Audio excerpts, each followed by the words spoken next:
Bu video obzorumuzda 2023-yılda ishlab chiqarilgan Cobalt avtomatik korobka mashinamizni tanishtirib beramiz. Mashinamiz kraskalari 100% rodnoy, 4 tona yumshoq bo'limlar yomoni qo'yilgan, hali toza sosteniyada. Zavodskoy diskalarini, mashina chexol, polik hamma narsalari tayyor. 56 ming kilometr masofani bosib o'tgan 4-pokoleniya metan gazlardan ustanovka qilingan mashinamizni sosteniyasi zo'r.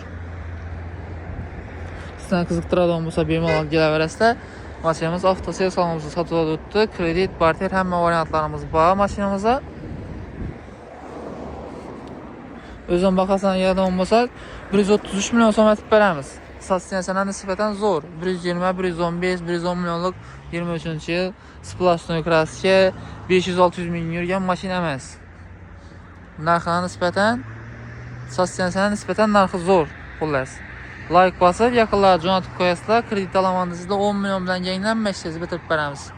To'liq ma'lumotlar uchun telefon nomerlaringizdan bog'lanaverasizlar. Har xil turdagi mashinalarimiz bor, mana kutib qolamiz.